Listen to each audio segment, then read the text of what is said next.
नमस्कार. मराठी भाषा गौरव दिनानिमित्त सर्वांना शुभेच्छा. आणि त्या निमित्ताने हा आगळा वेगळा कार्यक्रम आयोजित केला.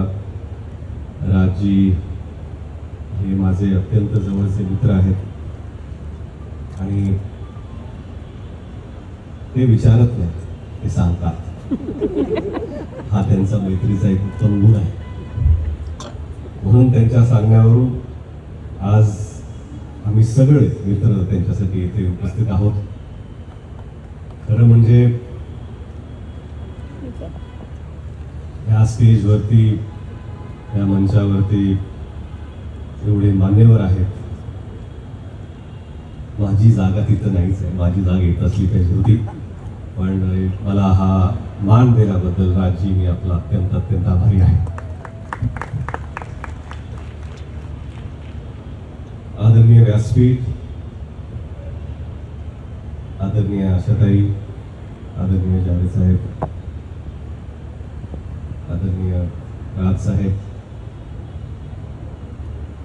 आणि इतर सर्व मंडळी. खरं म्हणजे कविता म्हणायचं आणि माझा असं काहीही संबंध नाही आहे. तरी पण मी प्रयत्न करणार आहे. अशोक मामांचं झाल्यानंतर आता मी काय म्हणू याच्यावरती आणि कसं म्हणू, काय म्हणू मी ठरवून आलं, पण कसं म्हणू याच्यावरती प्रश्नचिन्हच आहे. सगळेजणच म्हणाले की 4 दिवसापूर्वी 5 दिवसापूर्वीच आम्हाला कळलं की इथे कविता म्हणायची आहे. पण मी आशूंचं ऐकलं, अतिशय उत्तम आशू. पण राज्यानं मला विचारायची, खरंच यांना पण 4 दिवस सांगितले होते का,